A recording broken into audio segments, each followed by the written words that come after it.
All right, guys, we're back. We're doing the 53 Presents.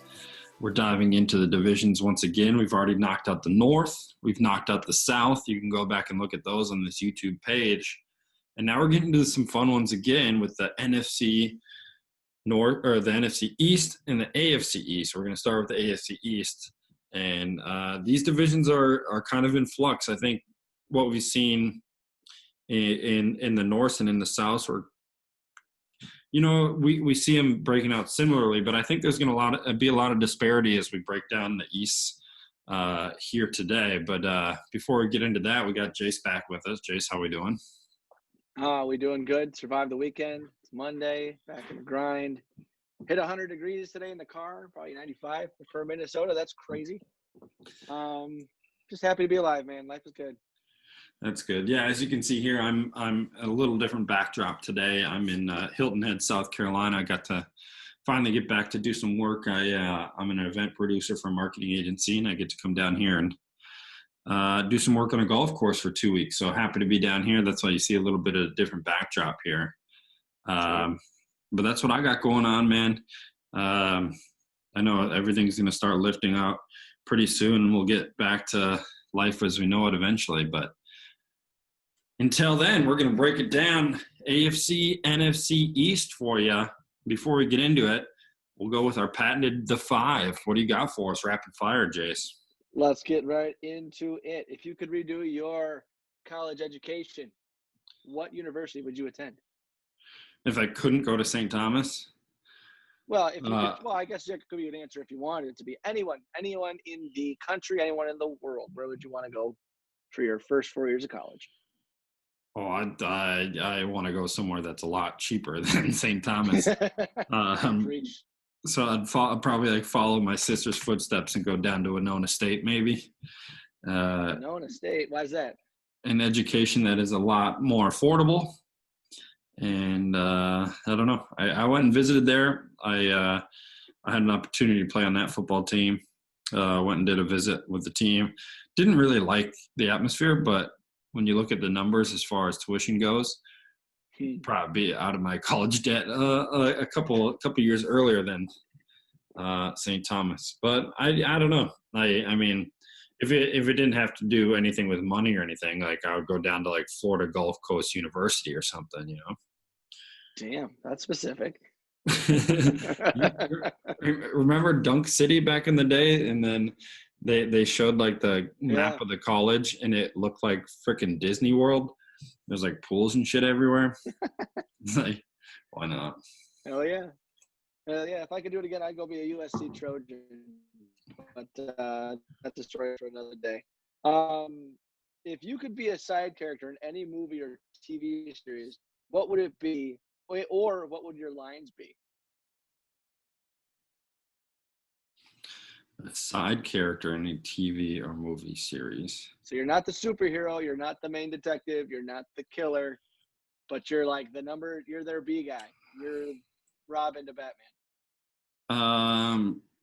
Yeah, I would go like I'm a big Disney person, so let's just go with the Disney. I'd go with somebody like Philatides maybe in Hercules.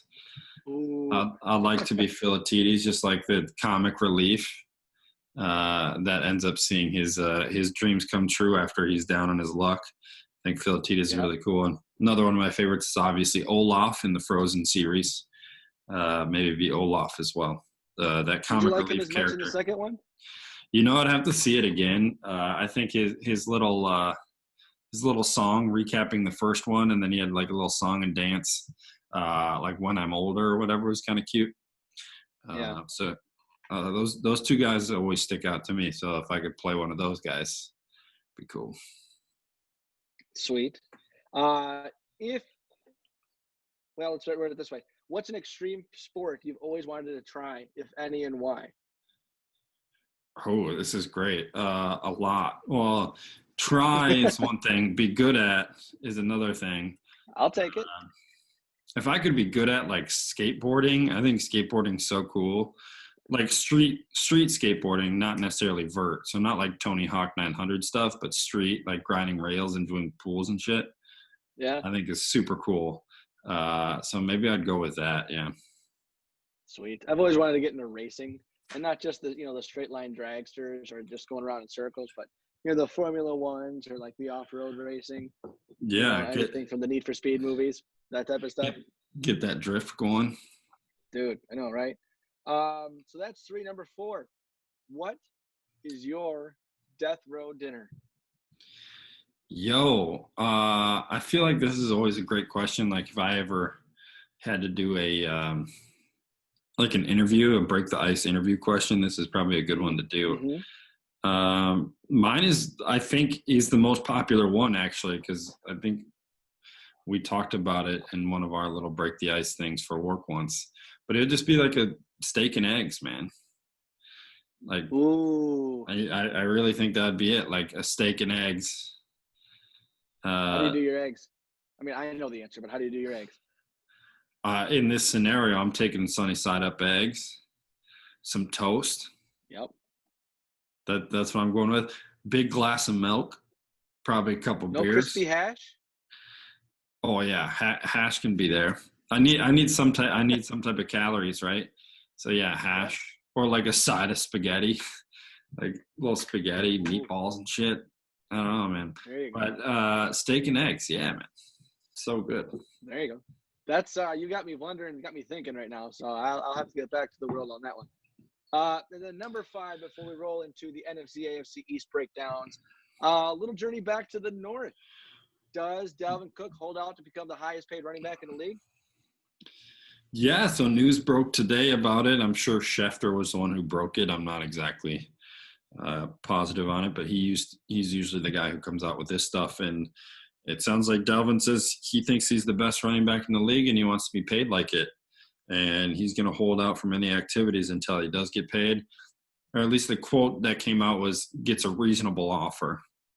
So maybe that doesn't mean he signs anything before the year starts, but at least conversations start, which get him back to the team.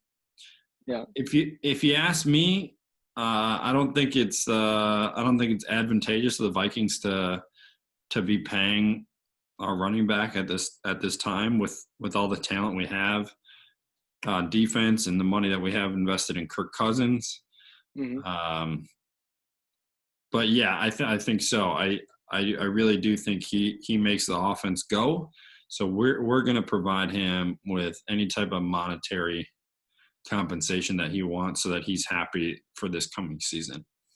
Because I do think that we are in a 2-3 year bubble of being able to win a couple games and maybe win a championship. So we're going to make our best players feel happy and feel comfortable in the purple and gold. So I think a deal will be done by the end of the year. I don't think a deal will be done before week 1. But as long as conversations start, I think Dalvin will show up if he knows that a conversation is going to be had and that he feels respected by the Vikings front office. Sure. And so real quick, how about emotionally as a Vikings fan? Do you think this is annoying? Do you think this is good for him? What initial reaction? Like, fuck, or, this is not what we need right now? That was what my initial reaction was. Well, exactly. We were just, I think anybody, Zeke did it and Melvin Gordon did it, and you see it all the time. Those are just the most recent ones. And nobody wants to go through this type of stuff because it kind of splits the fan base and probably splits the locker room a little bit. But you understand, especially at that position, that your time in the NFL is limited.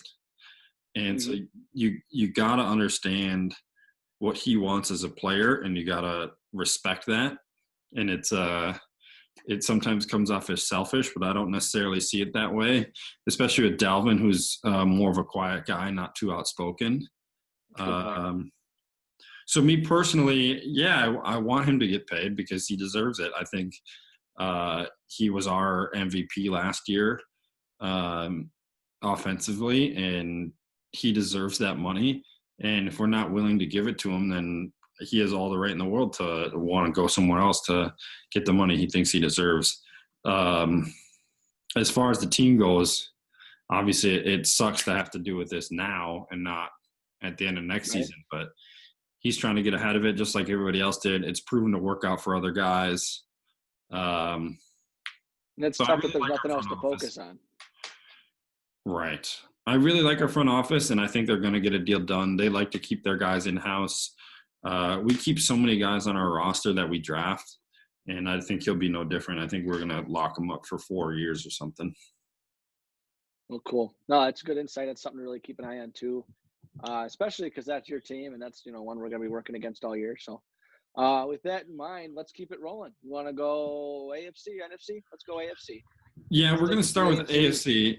Yeah, we did NFC for the North and the South divisions. We decided to go with the AFC to start here because I think objectively they are kind of a little more boring of a division than the Yeah. NFC East. Well, the NFC Yep. East I think is, and we'll break it down, is the most interesting division in football the last 10 years. They haven't had a back-to-back winner for 10 plus years now, which is crazy. So we'll get Yep. into that. But before we do that, we got to talk about kind of some teams that haven't seen much limelight as of recent, but have some draft picks, and they might be able to build something around that. And that starts with the Dolphins. They were 5-11 last year. If you remember, last year was tank for Tua, and we really thought the Miami Dolphins would be the worst team in the league and draft Tua number one. They were close to it all year. That's right. Well, they end up winning 5 games and still get their guy. And the quote here is, "It's Tua time." Does that mean it's time to turn this bus around? Like, are we on the upslope now as a Miami Dolphin fan, or is a Miami Dolphin fan still waiting for a couple more pieces to the puzzle? Well, that's one we have to ask our buddy Garrett Kalau. But I don't know if it turns him around entirely, but it's something where at least there's some energy. I mean, the last 3-4 years, it's just been like, oh, yeah, I'm not watching that game, for the Dolphins. And Right. that's not disrespectful. That's just a matter of fact. I do think they're a better team this year. They're younger, tons of draft capital. They drafted a lot this year, got it in some key places. Stacked at cornerback. They got the quarterback. They got another lineman. Brought in a couple of running backs for free agency. I mean, the culture's definitely changing, and I think at least some energy and some life into this roster could definitely pay off. I think they're going to be not quite 500, but 6 or 7 wins. I'll give them a game or two from last year. I think. Where do you see that coming, more or less? On an uptick still, or do you think it's going to turn around? Yeah, Later, I mean, I guess. I think there's optimism here. If you're a Dolphins fan, you see what's happening.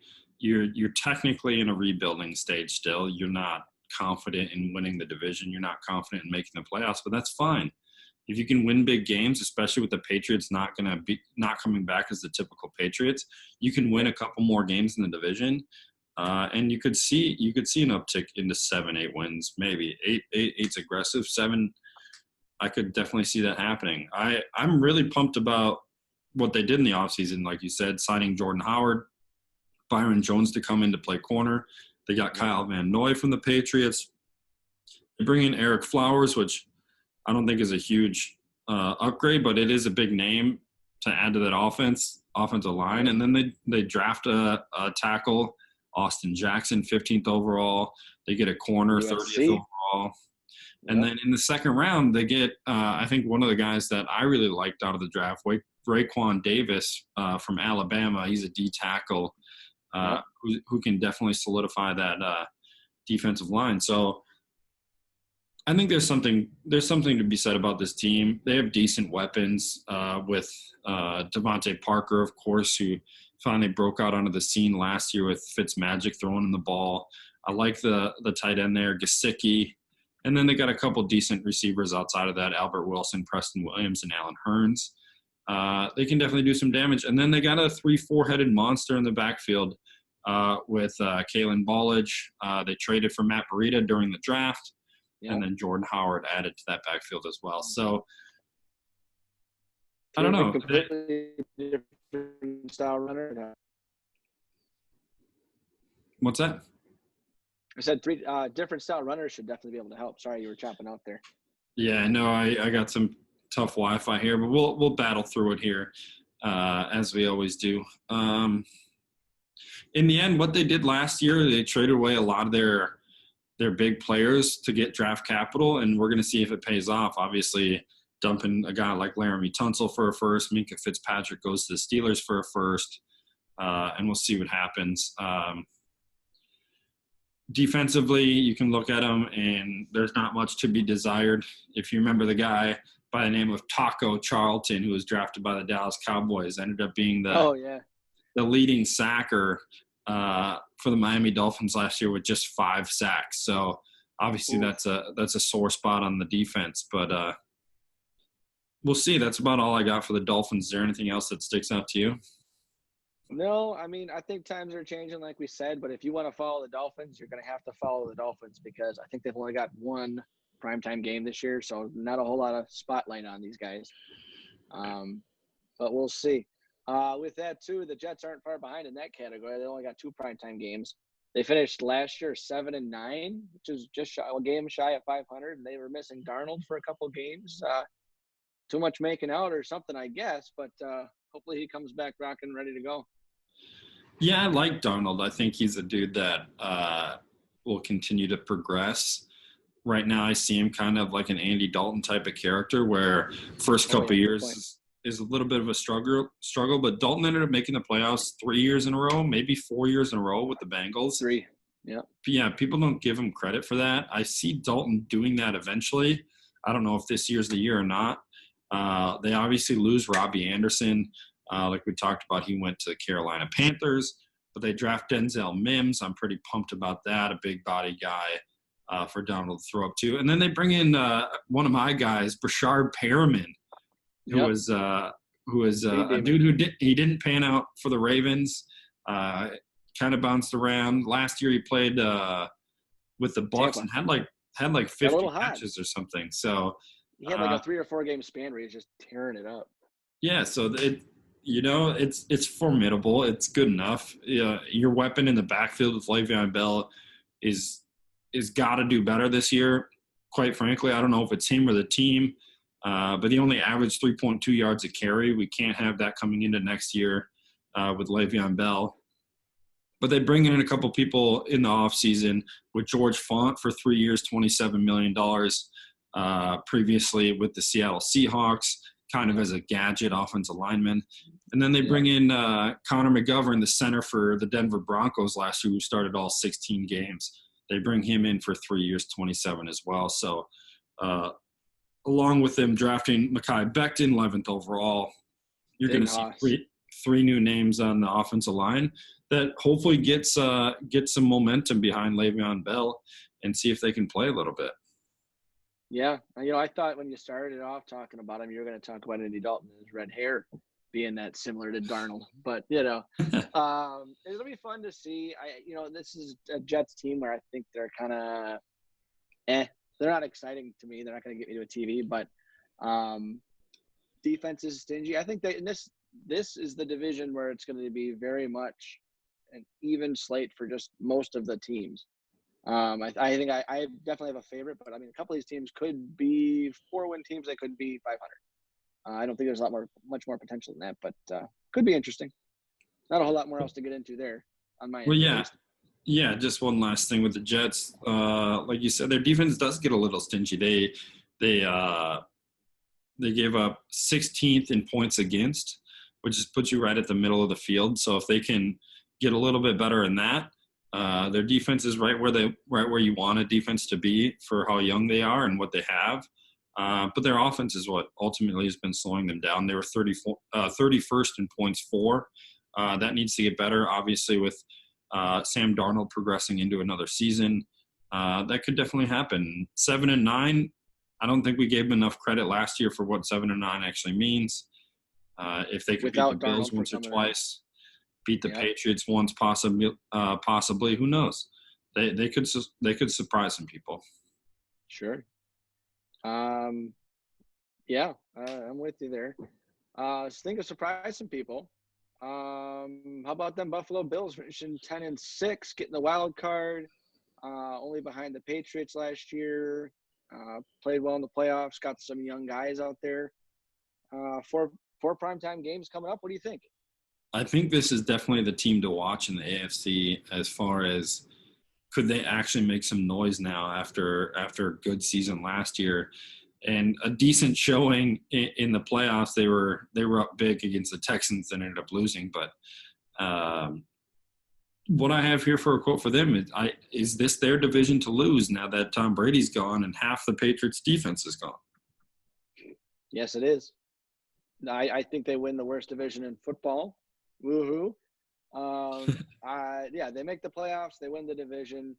I don't think they get past the first round, though. I mean, I'd say sell high other than that.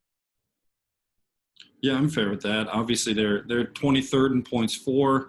Their defense was awesome last year, second in points against. But you look at who they played last year, and they beat one playoff team, I think, throughout their 10 wins. So and those are the stats that matter: playing winning average to winning teams. Because I mean, half the team's a winning record, half the league's a winning record, half the league's not. You know, right. And it's just the way the cookie crumbles. So again, there's not a whole lot. I think they're on the right trajectory, but there's nothing sexy. They're definitely built on running the ball. They play in the cold a lot. I just don't really see – it's not sexy. It's not flashy. They're not like lightning in a bottle. They added Stephon Diggs, but he's – he can be that at times to go with Cole Beasley and John Brown. And I don't know what the tight end's name is, but he had a couple of massive hurdles this year, which is pretty sweet. But who knows? Yeah, I mean – What are mean you feeling with that type of thing as far as the offensive weapons and kind of how the offense goes?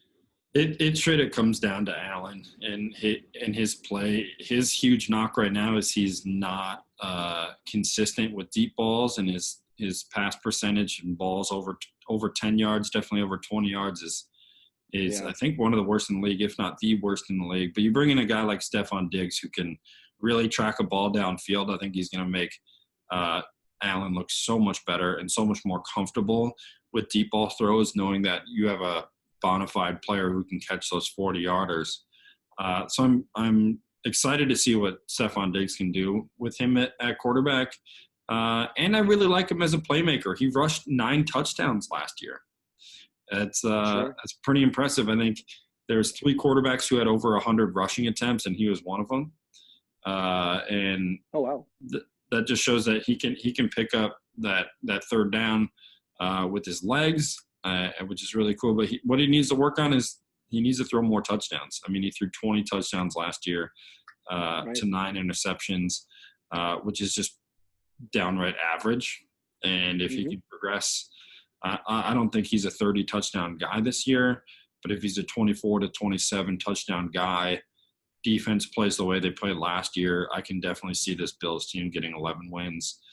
I don't think they're going to flirt. I don't think they're going to flirt with a first round bye. The AFC is just too stacked, too top heavy for them to do that.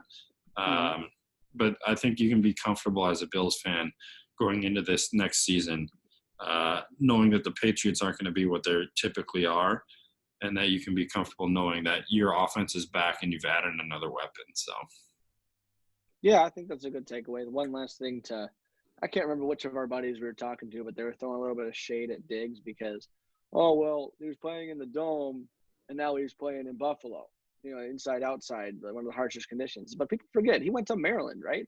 Which is pretty much equal on the latitudinal divide there, heading straight east. So, he's used to playing in the elements.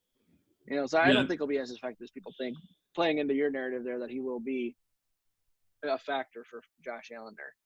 Yeah, I think he'll be just fine. And I really do like this team to win the division and take the throne from the Patriots, who've really dominated this division the last 20 years.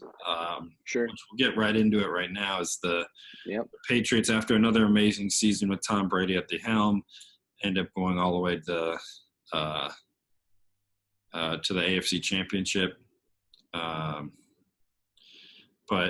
my question here is Bill Belichick comfortable with a guy like Jarrett Stidham at quarterback, and are they able to win games with an unproven, possibly unreliable player at the quarterback position? Yeah, I think they'll still pump a couple wins. One, because the division's not great, like we were talking about. But, the defense, they lost a couple guys, but they're still pretty stingy. And I think they'll keep them in games. The Patriots, they know how to win. I don't feel like just because Tom's gone means that that culture's forgotten that. But also I feel like they don't have any X factors other than maybe Stephon Gilmore anymore. Dante Hightower's a beast, but he's getting older and older, and tread on those tires type of thing. they're going to come ready to play. They're going to scrap, but I don't know if they have enough X factors or enough, real playmakers to make a difference to be more than 5 or 6 wins. 5 or 6, damn. Generous. No, I know, but that's something where too. I mean, Belichick's always been able to take the stereotypical scrawny white guy and turn him into winners. So I'm sure he's got another trick or two for his, sons Brady. But given by your reaction, doesn't seem like you're quite buying even that. Where are you at with this?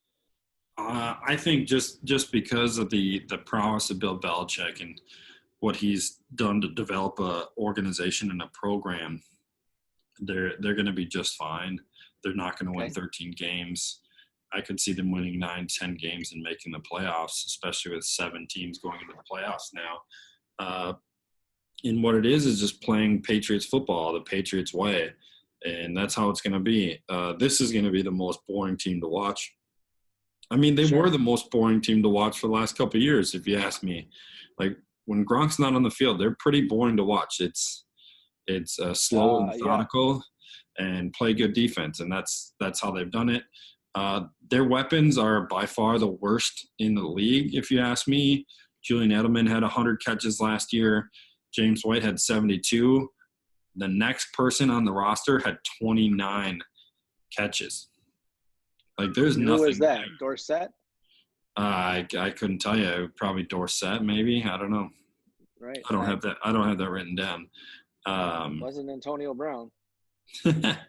Not quite. Sorry, that experience didn't work out. So they brought in some wide receiver help, which I don't think is anything to be excited about. They bring in Damiere Byrd and Marquise Lee. Like, what the fuck? I don't see it at all. And then on defense, they lose Danny Shelton, Kyle Van Noy, Jamie Collins. Like, it's really going to be a testament to Big Bad Bill Belichick and Josh McDaniels, and it's going to be them against the world this year. And they're really going to have to fight to do something. Yeah, I mean, not to be contrarian. They got 5 primetime games, but I'm looking at the schedule right now. I just don't see more than 5 or 6 wins here. I mean, you got an early bye at week 6. Miami, Seattle, Raiders, Chiefs, Denver, bye week. I see 1 win there, maybe 2.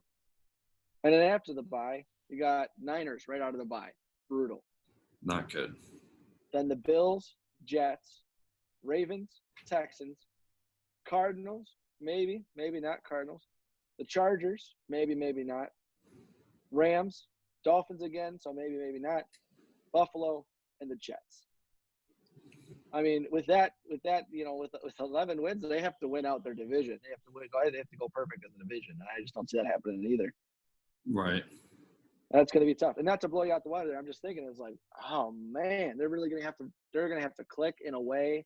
And McDaniels is, like you said, is going to have to rewrite this offense because shit. That's tough. They're going to have to find a way. That's the thing, is that they're going to have to find a way to push the ball downfield. I mean, that's half the reason why we feel Tom Brady left. He had no weapons, no place to go with the ball.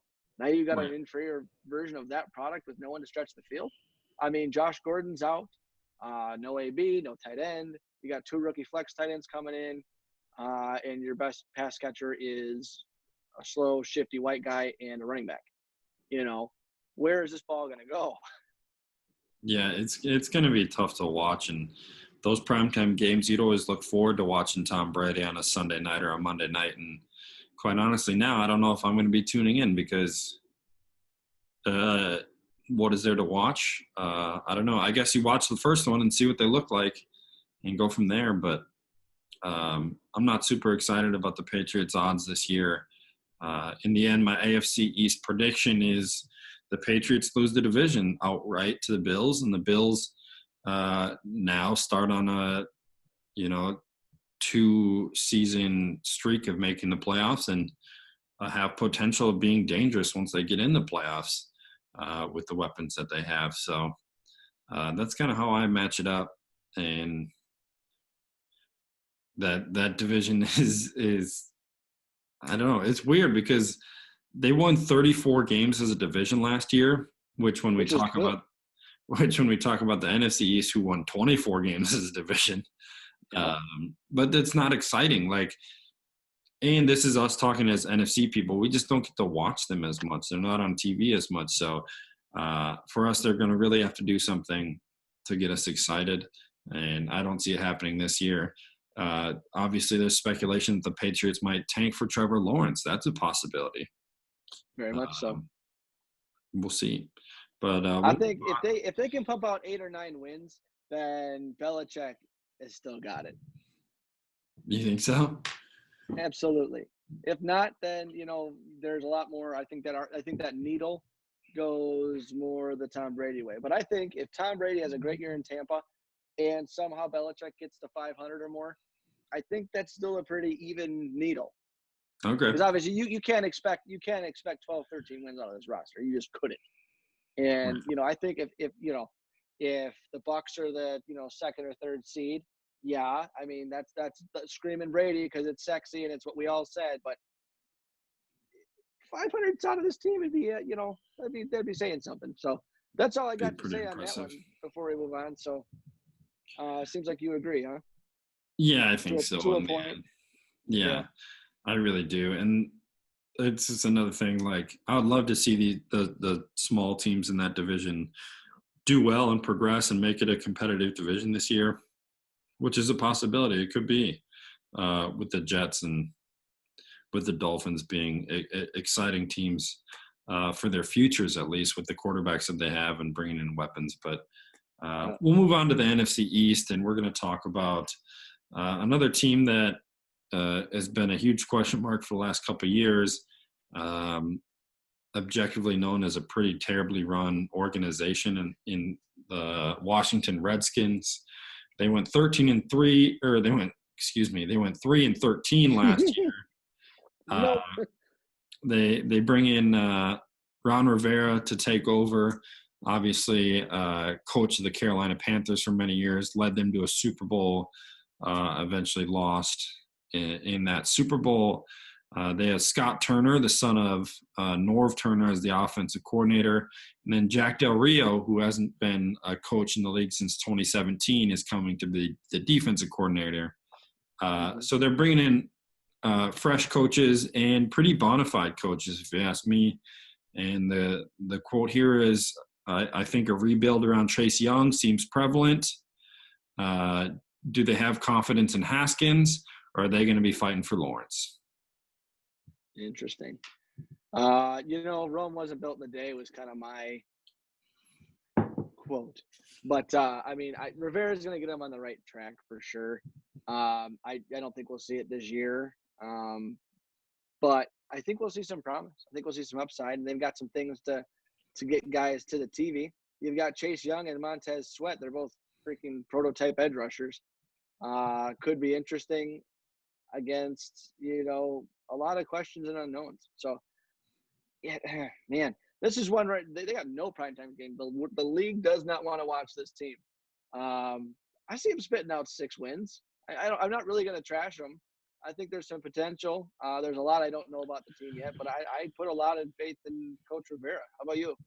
Yeah, I really like Rivera, and I liked what he did in Carolina. I didn't think he needed to leave there, but it's one of those things that when you sit stagnant for so long, something has to change. And like we've said before on previous podcasts, it's a lot easier to get rid of one coach than 53 players. And that's how Rivera found his way out of Carolina. He gets a breath of fresh air with the Redskins, and hopefully they give him 3-4 years to build without judging him on his first year. I don't know if he's sold on Dwayne Haskins. That's still yet to be decided. Obviously, Cam Newton's still sitting at home. He could be waiting for a call, and this could be the team where he gets the call. Obviously, with his rapport with Ron Rivera in the past, playing there in Carolina.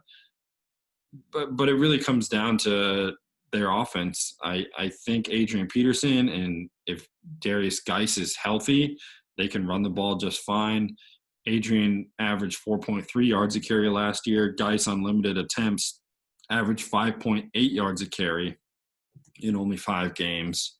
Dwayne Haskins started 7 games, 7 touchdowns, 7 picks. Not too exciting. They got the weapon there as the rookie last year was Terry McLaurin.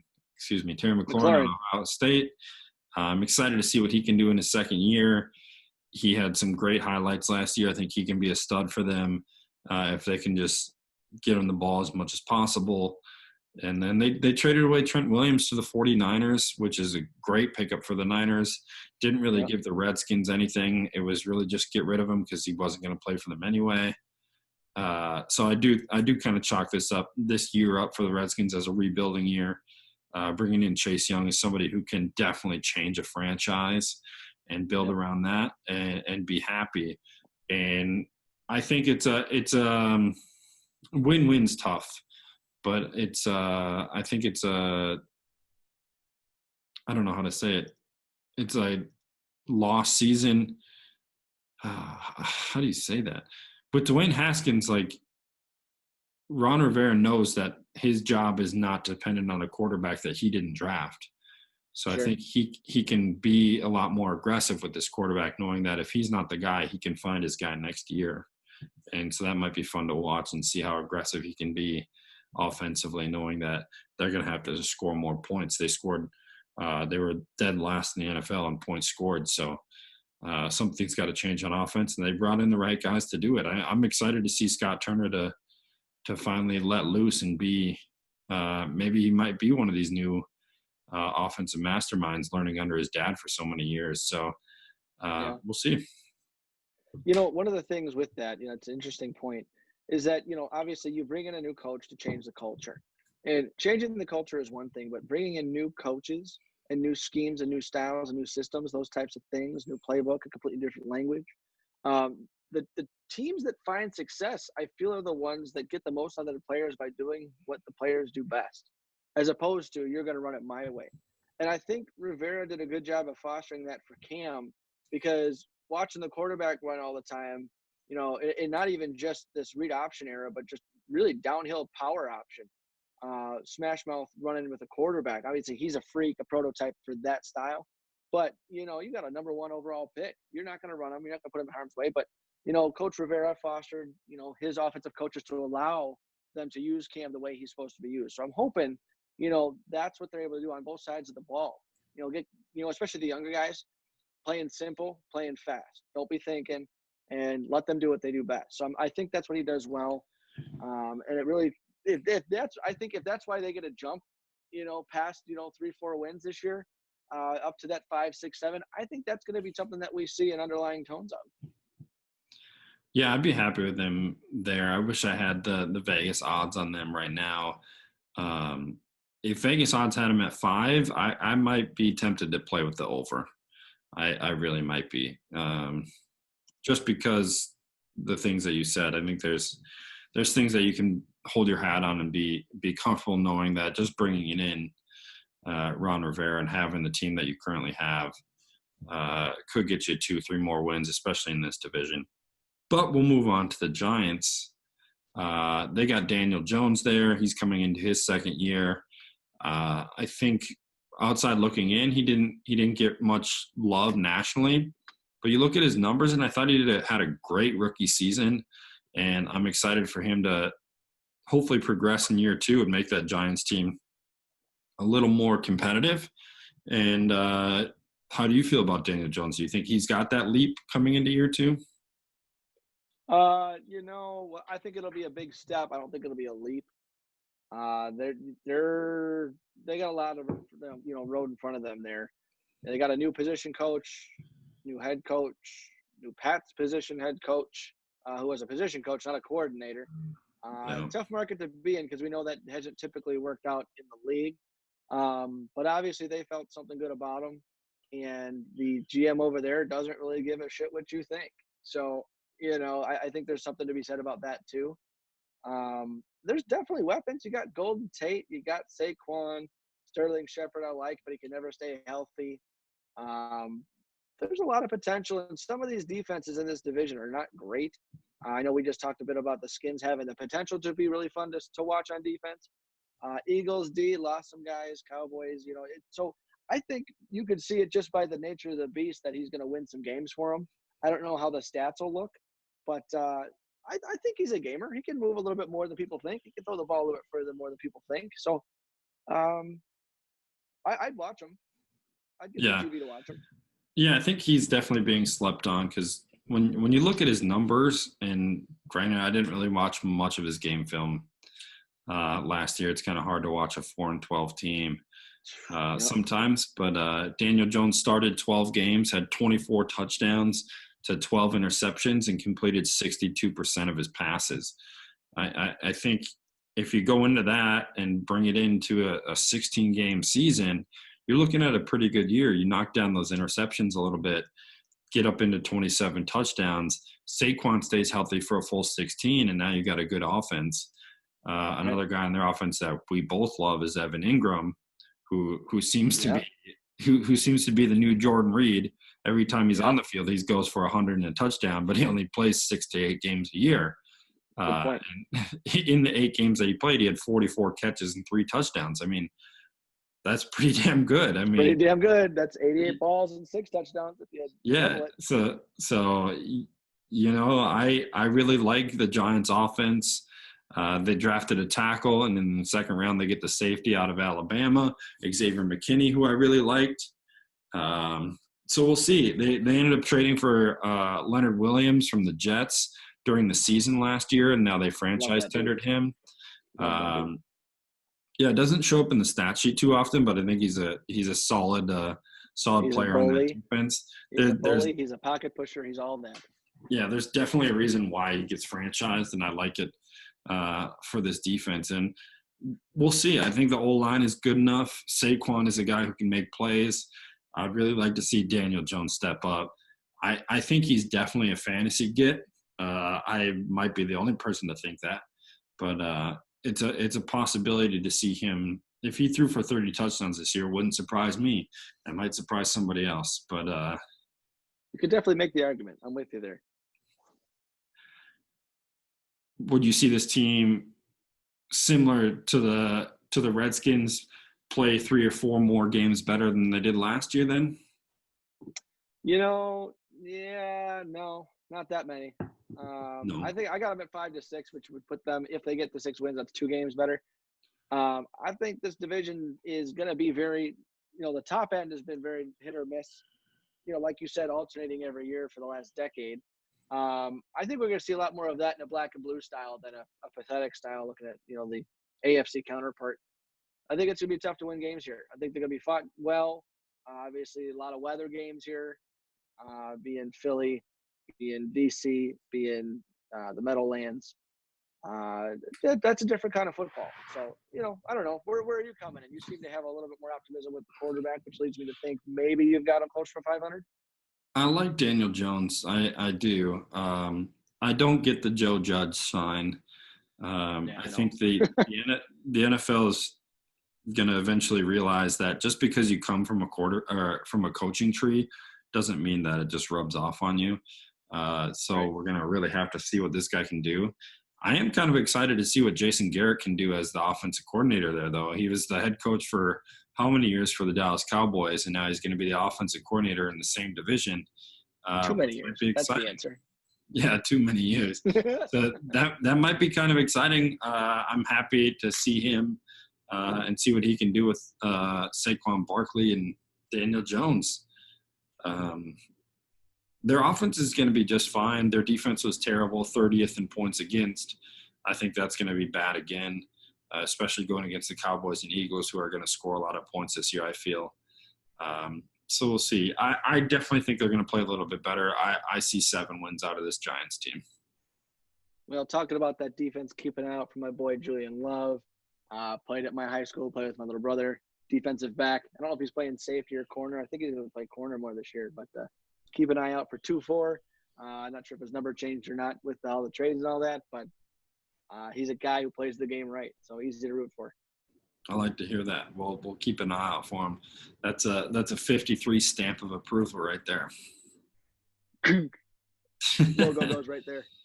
All right, so we'll go on to the Cowboys. They were 8-8 last year in a pretty disappointing season, I think, especially as a Cowboys fan and as fans nationally. A lot of people saw the Cowboys as potentials for being one of the higher seeds in the NFC. They ended up being 8-8, losing a lot of games that I think they should have won. Their margin of victory was was pretty large compared to their 8-8 season, which is tough.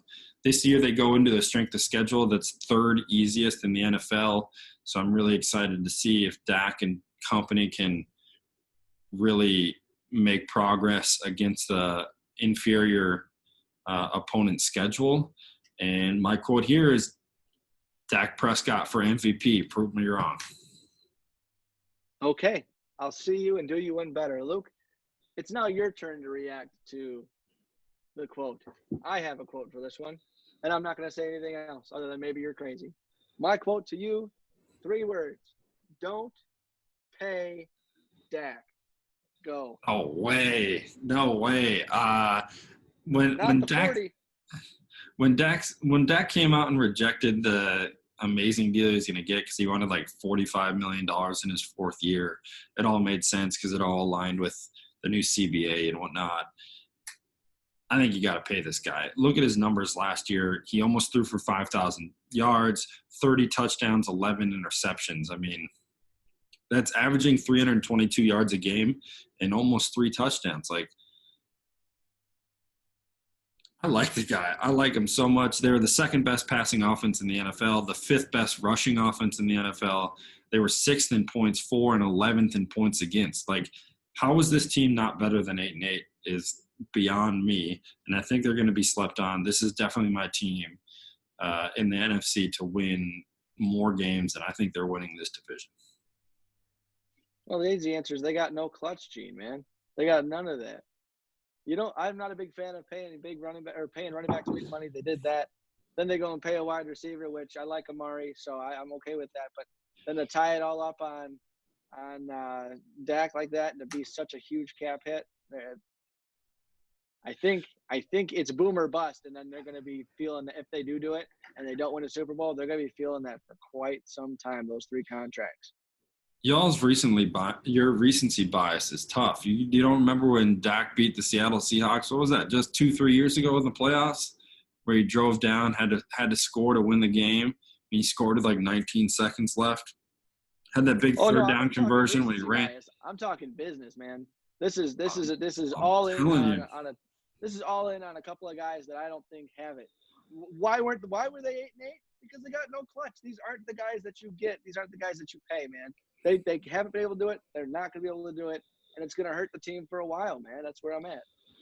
Well, they're bringing Aldon Smith, Gerald McCoy, Don Terry Poe, Clinton Dix, Greg Zerline at the kicking position.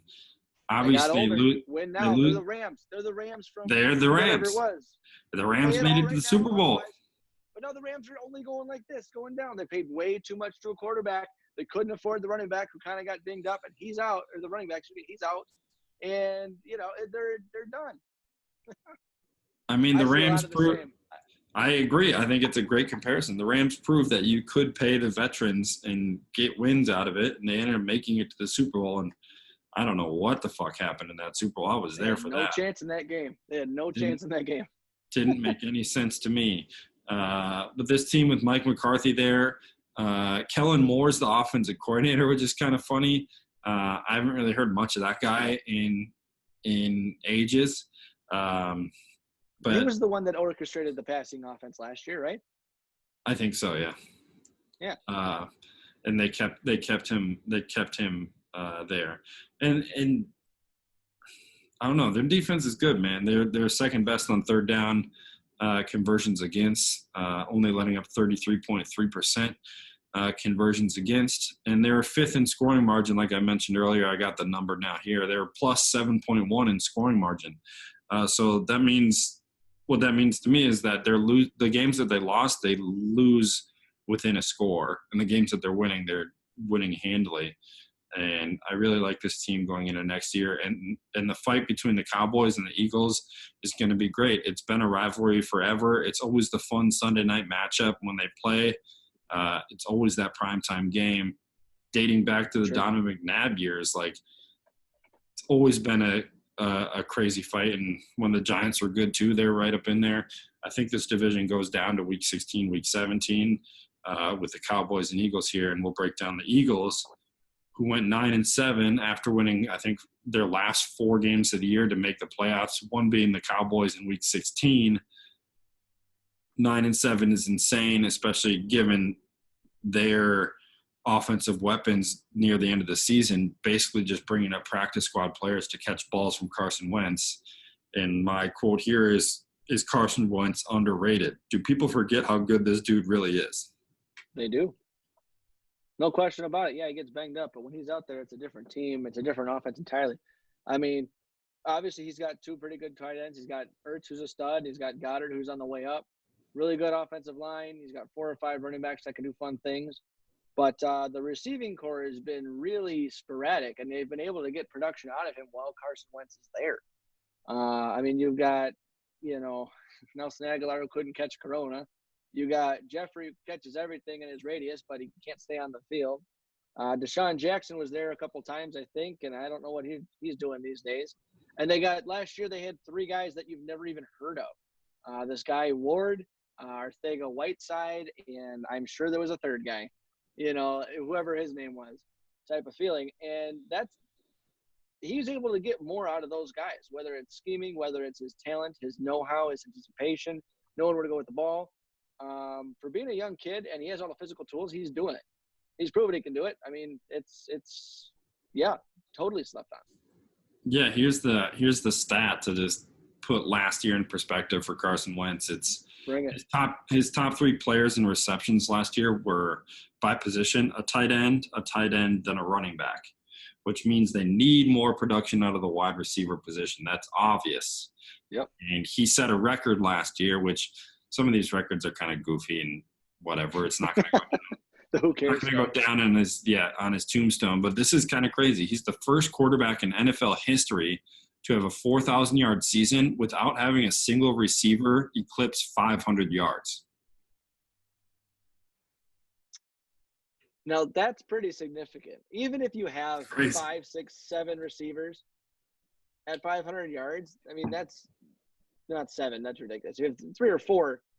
That's still even – because what do you think? Okay, if you have a really good receiving core, you got a guy that's at about 1,000, maybe 1,200. The next guy's probably at 7, 6 or 7. And the guy after that's probably at 2, 3, 4, or just a touchdown eater, And that's not including tight end. I mean, that's but that would be on a high-flying 5,000-yard offense. That's crazy. That's a good find by you. Good digging, man. Which I think they're going to be. I think they are going to be that high-flying offense this year if they can stay healthy. I really like Miles Sanders coming into his second year.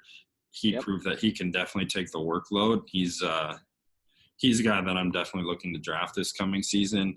I really like him together with Carson Wentz in the backfield.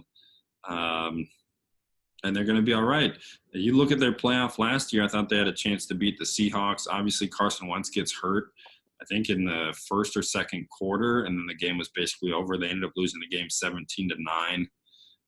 In a game that if Carson Wentz is playing, I think it's a completely different game. And that's just proven. I think he's a guy that he's – the question's always, is he the franchise player? Yeah, he's definitely a franchise player. He's going to be for the next 10 years. Is he a potential MVP candidate? I think, yeah. Annually, he's going to be in the question every single year, if you ask me, if his team can stay healthy. I really love Jalen Reagor. They drafted out of TCU, 1 pick before the Vikings took Justin Jefferson. Yep. Doug Peterson, Jim Schwartz, pretty excited to have them back. If you're an Eagles fan, I would believe, because I think they're doing a good job there. That's really Let me ask you this. So, obviously, the biggest thing with Wentz and this team, as Wentz goes, I think this team goes, as we're kind of both alluding to. So, if he gets hurt, they've had Foles to bring it back. They've had McNown a little bit helped, but not really. Kept them afloat, obviously, to stay in position to get to the playoffs. But if Wentz goes down, is it the same team, and can they be as scary with Jalen Hurts? That's a great question. I mean, they draft Jalen Hurts in the second round. They've obviously seen something out of him that they want him there. He's insurance for their poster child and Carson Wentz. They want to be QBU. The GM went out and said that. We want to have the best quarterbacks in the league. And that's why they did it. I don't see why not. I mean, obviously Doug Peterson, his Super Bowl win was with a backup quarterback, and he's proven A that good one. the most valuable position in football is your backup quarterback. Some people say that. I don't believe that statement, but Well, Teddy Two yeah, Gloves and the Saints. yeah. I mean, he ends up getting the Saints that first round bye, and 5 wins. really worked out for them. And yeah, sure, why not? The weird thing about Jalen Hurts getting drafted in the second round is you're using all that draft capital in the second round for somebody who you hope doesn't see the field, unless they use him as a gadget, which I don't think they're going to do. Like the best thing that could happen with your second round pick is that he doesn't see the field for 4 years, which is kind of crazy to put that much draft capital in a second round pick that won't see the field. But why not? I mean, if they're healthy around him, Wentz goes down for 2-3 games, why can't this guy win 2 of them? Sure. It's definitely the question to ponder. I like the move now that we are done reacting to it. We have a chance to think about it. I like it more and more. I mean, you're totally right that you don't want him to see the field ever, but at the same time, it's probably going to happen. He's probably going to play. So we'll see. I like it. I'd watch if I heard Wentz went down and Hurts is playing. I'd watch the first game of his. Yeah, you Find out gotta what he's see about. what he's got. Sure. It could be one of those things that, I mean, he just lights it up and they keep rolling with him until the season ends or something. Sure. Who really knows? So where does this take you then for the division? I mean, do you have a playoff only? Do you have a playoff in a division winner in a wild card here? Where do you see it? Yeah, well, the Eagles being 9-7 last year, I think, is unbelievable to me. Their points for was pretty good at 12, and their points against was 15. So above average at both, which is nice. I see similar outputs again this year. They might score more points this year, given that their team stays healthy and they progress under what they currently have. I don't know if they're a 9-win team again. I think it's them winning their last 4 games to make the playoffs was a hell of a run, and I don't know if they have that run in them again, especially because I think the Cowboys are going to be that much better. So I do see 2 playoff teams in this division, Cowboys winning it and the Eagles being the wild card. There you go. I see the Eagles winning it regardless. I just worry about the defense at times because, outside of Fletcher Cox, they're lacking. And your boy Malcolm Jenkins went to the Saints. Yeah, he went back home. Hopefully some of these young guys step up again. But the one thing about the Eagles, they do get hot at the end of the year, the last couple of years, the last 3 or 4 years. Regardless, I mean, that's the thing is you could take the first 12 games out the window. If they're going to win 4 in a row and they're going to get the playoffs and get in the playoffs hot, I mean, hell, you could be 8-8. The Giants won the Super Bowl that way. I think the Packers won the Super Bowl that way. They were 9-7 coming in the playoffs. Nobody thought, and then fireworks. Skyrocket. Exactly. So there you go. Yeah, I think that kind of sums up what we think about the East on both sides.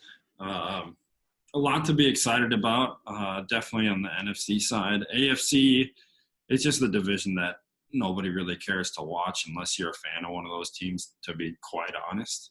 Yep. And it kind of brings us back to our 3 here, and our 3 has been consistent over the last couple of podcasts. We're going to talk about 3 fantasy guys that we think have value or is going to be a value pick in your upcoming drafts. And Jason, I'll let you start. I think you're going to go AFC, correct? Yeah, I'll take the AFC East here. That's, again, Bills, Jets, Dolphins, Patriots. I'll tell you right now, I'm not going Josh Allen.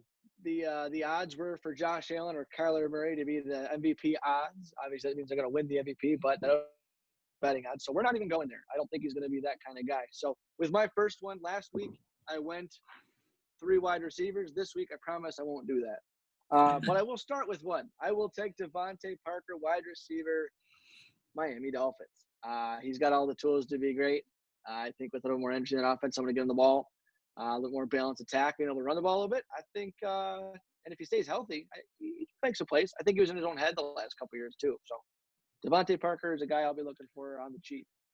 Yeah, I like Devontae Parker. He's pretty slept on, I think, when it comes to fantasy value. Last year, he had 72 catches, 1,200 yards, and 9 touchdowns.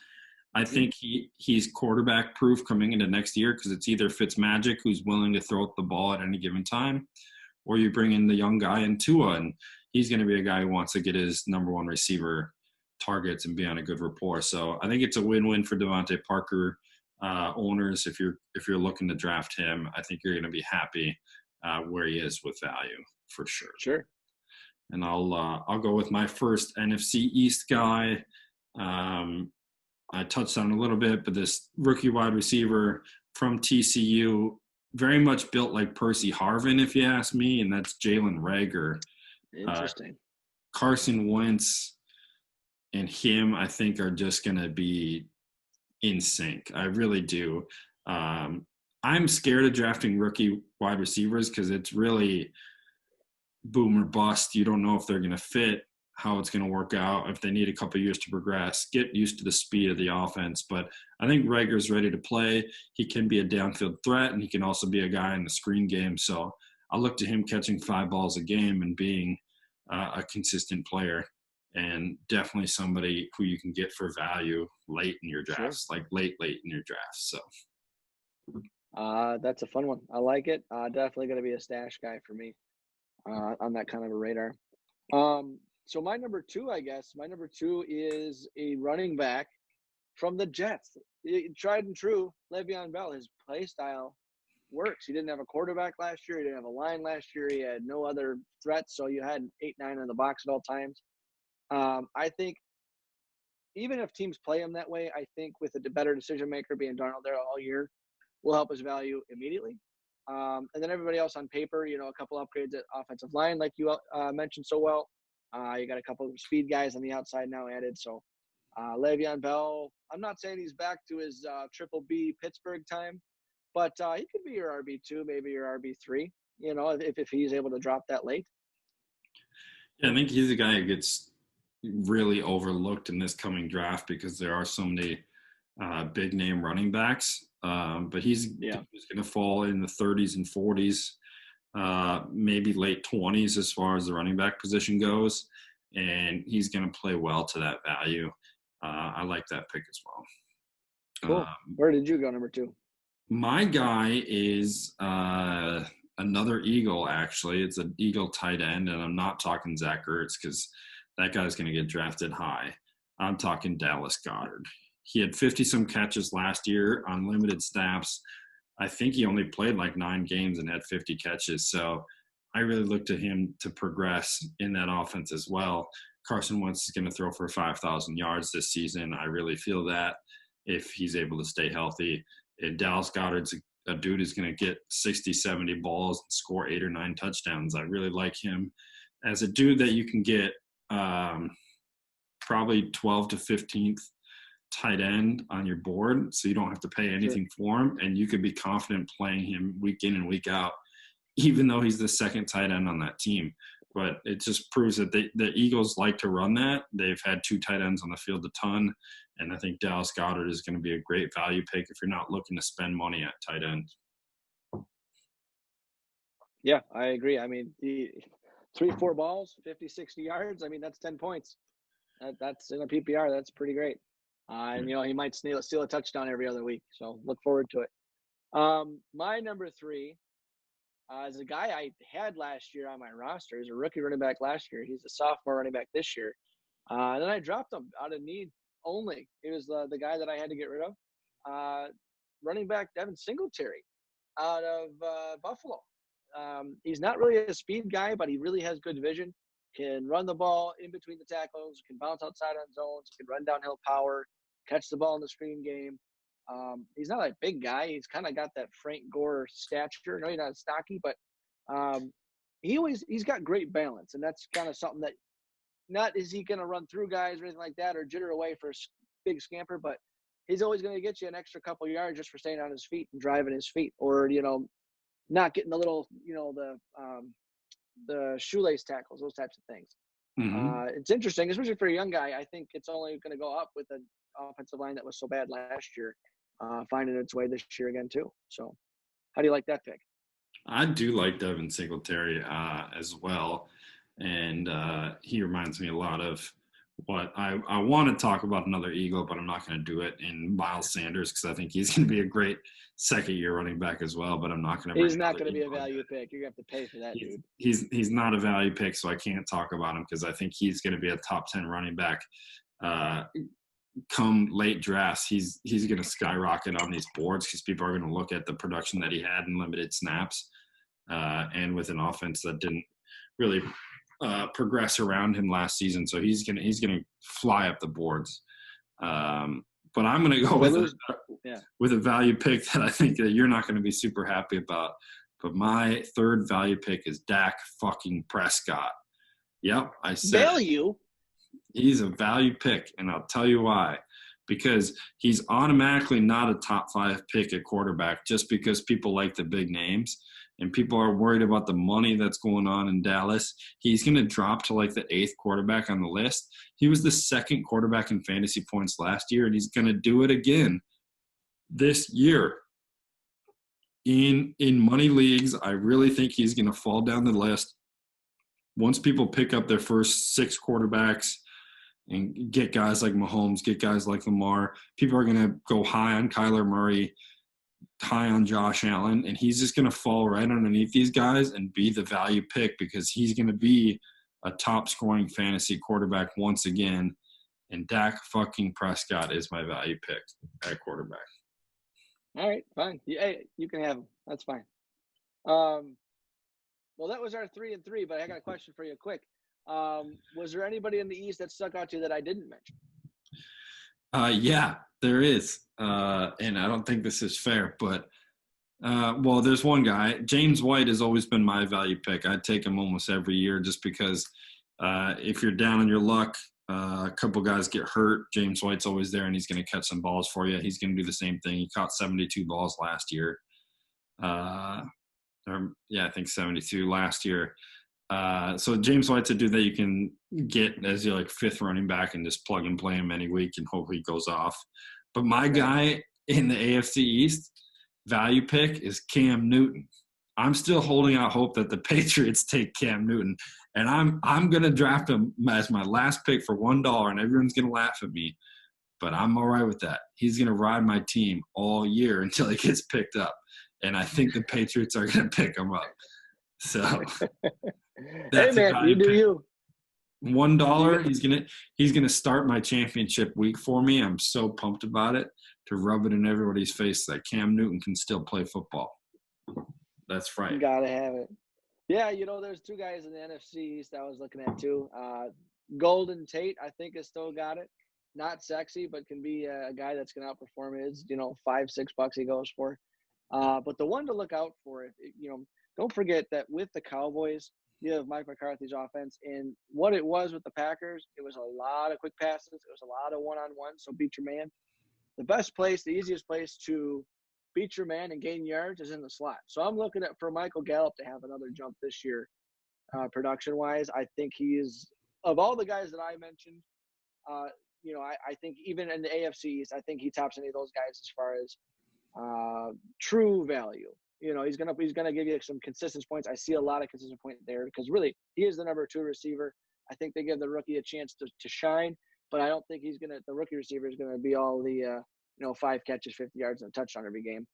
He's gonna have some big games and he's got some small games, kind of like Amari Cooper. So we'll see how that goes.